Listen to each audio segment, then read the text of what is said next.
Hello everyone, welcome to वेदीफाइल। तो आज हम बात करने जा रहे हैं electrophilic substitution reaction of aromatic ether. जो हमारे एरोमेटिक ईथर होते हैं उनके अंदर इलेक्ट्रोफिलिक सब्स्टिट्यूशन रिएक्शन की मैं बात करने जा रहा हूं कि किस तरह वो इलेक्ट्रोफिलिक सब्स्टिट्यूशन रिएक्शन देंगे। अगर मैं बात करूं OR की, किसकी? Alkoxy group. जो बेंजीन के ऊपर OR ग्रुप लगा होता है, क्या वो मेरा ऑर्थो पैरा डायरेक्टिंग ग्रुप होता है, क्या वो मेरा एक्टिवेटिंग ग्रुप होता है? उसके बारे में सबसे पहले पता करते हैं। अब उसको पता कैसे किया जाएगा? सबसे पहले मैं एल्कोक्सी, दैट मींस मैं बोलूं एरोमेटिक ईथर जो होते हैं उनकी रेजोनेटिंग स्ट्रक्चर की बात करता हूं। देखिए, सबसे पहले आप देख पा रहे हैं ये वाला पार्ट। क्या देख रहे हैं आप? यहां पर एक OR लगा हुआ है बेंजीन के ऊपर। दैट मींस ये क्या है? क्या ये मेरा एक एरोमेटिक ईथर है? बिल्कुल, ये मेरा एक एरोमेटिक ईथर है। इसमें क्या ऑक्सीजन के ऊपर लोन पेयर्स प्रेजेंट होते हैं? बिल्कुल, ऑक्सीजन के ऊपर लोन पेयर प्रेजेंट होते हैं। वो लोन पेयर नीचे की तरफ आते हैं और आगे वाला पाई बॉन्ड के इलेक्ट्रॉन फर्दर आगे की तरफ चले जाते हैं। दैट मींस ऑर्थो पोजीशन के ऊपर नेगेटिव चार्ज आ जाता है। बिल्कुल, सेकंड स्ट्रक्चर में आप देख पा रहे हो, ऑर्थो पोजीशन के ऊपर नेगेटिव चार्ज आ चुका है और ऊपर OR के ऊपर पॉजिटिव चार्ज आ चुका है। बात क्लियर है? अब क्या होगा? ये नेगेटिव चार्ज अब मेरा आगे की तरफ मूव करेगा और नीचे वाले पाई बॉन्ड के इलेक्ट्रॉन फर्दर आगे की तरफ मूव कर जाएंगे। तो थर्ड स्ट्रक्चर में अब आप क्या देख पा रहे हो कि मेरा नेगेटिव चार्ज कहां आ चुका है? पैरा पोजीशन पर। दैट मींस फोर्थ पोजीशन पर नेगेटिव चार्ज आ चुका है और मेरा OR के ऊपर अब भी पॉजिटिव चार्ज है। अब नेक्स्ट स्टेप में क्या होगा? नेगेटिव चार्ज मेरा आगे की तरफ मूव करेगा और वापस ऑर्थो पोजीशन के ऊपर नेगेटिव चार्ज आ जाएगा। बिल्कुल, फोर्थ स्टेप में आप देख पा रहे हैं वापस नेगेटिव चार्ज ऑर्थो पोजीशन पर आ चुका है। और लास्ट स्टेप में क्या होगा? वो नेगेटिव चार्ज आगे मूव करेगा और वो लोन पेयर वापस ऑक्सीजन के पास आ जाएंगे। इसका मतलब क्या हुआ? इस रेजोनेटिंग स्ट्रक्चर्स में आपने क्या देखा कि मेरा नेगेटिव चार्ज सेकंड इसमें देख पा रहे हो आप ऑर्थो पोजीशन पे आया, फिर थर्ड में देखा आपने पैरा पोजीशन पे आया, फिर वापस ऑर्थो पोजीशन पे आ चुका है। अब ये पैरा और ऑर्थो क्या होता है? जिस ग्रुप के रेस्पेक्ट में अगर मेरा एल्कोक्सी ग्रुप जो लगा हुआ है, ऊपर OR ग्रुप जो लगा हुआ है, उसको 1 नंबर देता हूं तो फर्स्ट और सेकंड पोजीशन को ऑर्थो पोजीशन बोला जाता है, फर्स्ट और थर्ड पोजीशन को मेटा पोजीशन बोला जाता है, फर्स्ट और फोर्थ पोजीशन को मिला के पैरा पोजीशन बोला जाता है। बात क्लियर है? क्या यहां पर कहीं भी थर्ड पोजीशन के ऊपर नेगेटिव चार्ज आया था? नहीं आया था। कहां कहां आया? एक ऑर्थो पोजीशन के ऊपर आया है और एक पैरा पोजीशन के ऊपर आया है। इसका मतलब ये हो गया कि जो मेरे एरोमेटिक ईथर होते हैं, जो मेरा एल्कोक्सी ग्रुप होता है, जो एल्कोक्सी ग्रुप होगा वो मेरा ऑर्थो पैरा डायरेक्टिंग ग्रुप होगा। क्या होगा? ऑर्थो पैरा डायरेक्टिंग ग्रुप होगा। क्यों? क्योंकि ऑर्थो और पैरा के ऊपर ही नेगेटिव चार्ज आ रहा है। इसका मतलब कोई भी इलेक्ट्रोफाइल जब आएगा तो वो या ऑर्थो पोजीशन के ऊपर आएगा या पैरा पोजीशन के ऊपर आएगा, वो मेटा पोजीशन पर कभी भी नहीं आएगा। बात क्लियर है? समझ में आया? सेकंड थिंग, क्या ये एक्टिवेटिंग ग्रुप है या डीएक्टिवेटिंग ग्रुप है? देखिए, एक्टिवेटिंग ग्रुप उसे कहते हैं जो रिंग के अंदर इलेक्ट्रॉन डेंसिटी देता है और डीएक्टिवेटिंग ग्रुप उसे कहते हैं जो रिंग से इलेक्ट्रॉन बाहर निकाल लेता है। तो इसने इलेक्ट्रॉन रिंग के अंदर दिए थे या रिंग से बाहर निकाले थे? इसने इलेक्ट्रॉन रिंग के अंदर की तरफ दिए थे। इसका मतलब ये मेरा एक्टिवेटिंग ग्रुप होगा। बात समझ में आई? तो हमने क्या बोला? जो एल्कोक्सी ग्रुप है वो मेरा ऑर्थो पैरा डायरेक्टिंग ग्रुप है और वो मेरा एक्टिवेटिंग ग्रुप है। बात क्लियर है? समझ में आई? इन सब रेजोनेटिंग स्ट्रक्चर से आपको क्या पता लगा है कि कभी भी इलेक्ट्रोफाइल की रिएक्शन जब हम कराएंगे तो या तो ऑर्थो पोजीशन पे आके लगेगा या पैरा पोजीशन पे आके लगेगा या मिक्सचर ऑफ प्रोडक्ट मिलेगा हमें। दैट मींस ऑर्थो पैरा दोनों प्रोडक्ट मिलेंगे। बात क्लियर है? समझ में आया? अब सबसे पहले मैं रिएक्शन स्टार्ट करने जा रहा हूं हेलोजिनेशन रिएक्शन कि किस तरह हेलोजिनेशन रिएक्शन होती है। तो अगर एनिजोल की रिएक्शन हम Br2 के साथ करा दें, जैसे कि आप देख पा रहे हैं ये है मेरा एनिजोल बेंजीन जिसके ऊपर OCH3 लगा हुआ है, इसे हम बोलते हैं ओनिजोल या मैं बोल दूं एराइल एल्काइल ईथर बोल सकते हैं। बात क्लियर है? इसकी रिएक्शन अगर मैं Br2 के साथ कराता हूं in the presence of ethanoic acid तो क्या मिलेगा? मुझे यहां पर 2 प्रोडक्ट फॉर्म होते हुए दिखेंगे। एक मिलेगा मुझे, बताइए क्या? पैरा ब्रोमो एनिजोल और एक मिलेगा मुझे ऑर्थो ब्रोमो एनिजोल। तो जो मेरा यहां पर पैरा ब्रोमो एनिजोल है ये मेजर प्रोडक्ट होता है और जो ऑर्थो ब्रोमो एनिजोल है वो माइनर प्रोडक्ट होता है। अब बात समझ में नहीं आई कि सर ये मेजर क्यों हुआ और ये माइनर क्यों हुआ? देखिए, इसको भी बहुत ध्यान से समझिए। तो इसको समझने से पहले मैं वापस आपको रेजोनेटिंग स्ट्रक्चर के ऊपर लेके चलता हूं। तो ये आप वापस रेजोनेटिंग स्ट्रक्चर देख पा रहे हैं यहां पर। देखिए, अब आप क्या देख पा रहे हैं कि नेगेटिव चार्ज कहां कहां दिखाई दे रहा है आपको? एक ऑर्थो पोजीशन पे दिखाई दे रहा है, एक पैरा पोजीशन पे दिखाई दे रहा है।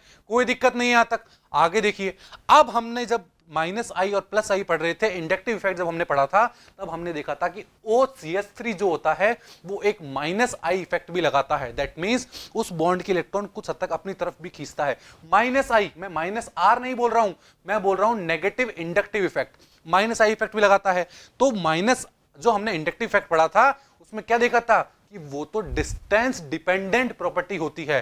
दैट मींस जितना कम डिस्टेंस होगा उतना माइनस आई ज्यादा होगा, और जितना ज्यादा डिस्टेंस होगा उतना माइनस आई कम हो जाएगा। तो आप क्या देख पा रहे हैं, जो मेरा OR लगा हुआ है उस OR से ऑर्थो स्ट्रक्चर जो आप देख पा रहे हैं, ऑर्थो पोजीशन पे जहां नेगेटिव चार्ज है उसमें और OR के बीच में, नेगेटिव और OR के बीच में गैप कम है या ज्यादा है? गैप कम है। जबकि पैरा के अंदर गैप ज्यादा है, तो वहां माइनस चार्ज को वो क्या कर देगा, OR मेरा कम कर देगा। कैसे?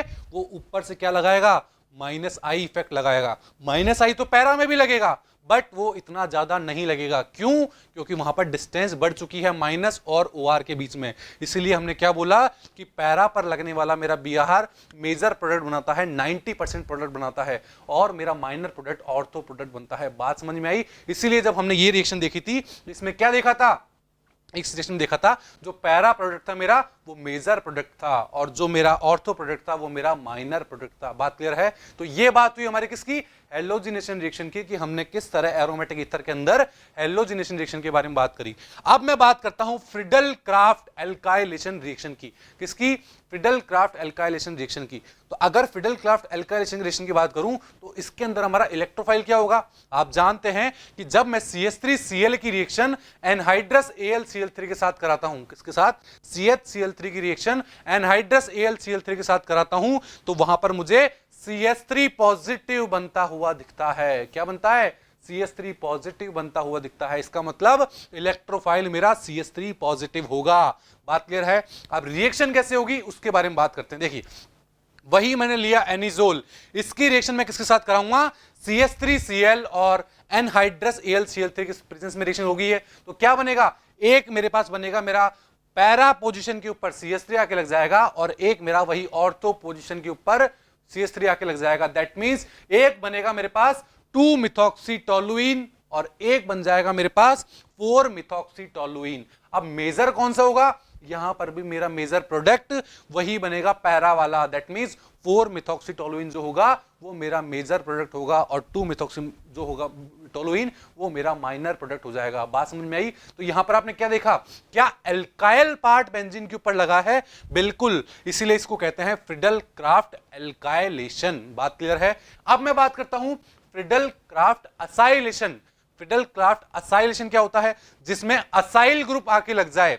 अब जैसे मैं बात करूं कि इस असाइल ग्रुप कैसे बनाते हैं, देखिए वही एनहाइड्रस AlCl3 की रिएक्शन सबसे पहले हम असाइल क्लोराइड्स के साथ करा देते हैं। CH3C+OCl ये होता है हमारा असाइल क्लोराइड। जब इसके साथ रिएक्शन कराते हैं तो वहां से हमें एक तो AlCl4- और एक CH3CO पॉजिटिव बनता हुआ दिखता है। दैट मींस जो CH3CO पॉजिटिव बना है वो मेरा इलेक्ट्रोफाइल होता है यहां पर। अब रिएक्शन कैसे होगी, देखिए सबसे पहले वही मैंने लिया एनिजोल, इसकी रिएक्शन जब मैं कराऊंगा किसके साथ? असाइल क्लोराइड के साथ। देखिए CH3C+OCl इसके साथ कराई मैंने in the presence of anhydrous AlCl3। तो यहां पर भी मुझे वही दो प्रोडक्ट बनते हुए दिखते हैं, एक और 2-मिथॉक्सी एसिटोफिनॉन और एक 4-मिथॉक्सी एसिटोफिनॉन फॉर्म होता हुआ दिखता है। तो इसमें मेजर कौन सा होगा मेरा बताइए? क्या 4-मिथॉक्सी एसिटोफिनॉन मेजर होगा? बिल्कुल, यहां पर 4-मिथॉक्सी एसिटोफिनॉन मेजर प्रोडक्ट होगा, और जो 2-मिथॉक्सी एसिटोफिनॉन है वो माइनर प्रोडक्ट होगा। बात क्लियर है? तो असाइल ग्रुप कौन सा हुआ? C+OCH3 जो ग्रुप है वो मेरा क्या है? वो मेरा असाइल ग्रुप कहलाता है। बात क्लियर है? समझ में आए कैसे हुई ये रिएक्शन? तो ये बात हुई हमारी फ्रीडल क्राफ्ट एल्काइलेशन की। अब मैं बात करता हूं नाइट्रेशन रिएक्शन की, कि नाइट्रेशन रिएक्शन कैसे होती होगी बताइए। तो नाइट्रेशन के अंदर हम जानते हैं कि अगर हम एनिजोल की रिएक्शन, ये आप एनिजोल देख पा रहे हैं, एनिजोल की रिएक्शन अगर आप कंसंट्रेट H2SO4 और कंसंट्रेट HNO3 के साथ करा देंगे तो क्या मिलेगा आपको? आपको एक 2-नाइट्रोएनिजोल मिल जाएगा और एक 4-नाइट्रोएनिजोल मिल जाएगा। इसका मतलब क्या हुआ बताइए? इसका मतलब इन दोनों में से कौन सा मेजर होगा? 4 नाइट्रोएनिजोल जो होगा वो मेजर होगा और 2 नाइट्रोएनिजोल जो होगा वो माइनर प्रोडक्ट कहलाएगा। मेरा बात क्लियर है, समझ में आया? तो यहां पर NO2 ग्रुप क्यों लगाया हमने? क्योंकि कंसंट्रेट H2SO4 और कंसंट्रेट HNO3 के साथ जब रिएक्शन कराई जाती है तो वहां से NO2 इलेक्ट्रोफाइल बाहर निकलता है। बात क्लियर है? उन दोनों के बीच में रिएक्शन होती है जब NO2 वहां से बाहर निकलता है, इसलिए NO2 मेरा इलेक्ट्रोफाइल की तरह एक बार ऑर्थो पे जाके लग गया है, एक बार पैरा के ऊपर जाके लग गया है। तो ये सब रिएक्शन थी मेरी क्या? ये सब थी मेरी इलेक्ट्रोफिलिक सब्स्टिट्यूशन रिएक्शन। कौन सी? Electrophilic substitution reaction of aromatic ether. बात क्लियर है? तो ये सब आई होप आप सबको ये सारी चीज समझ में आई होगी। Thank you.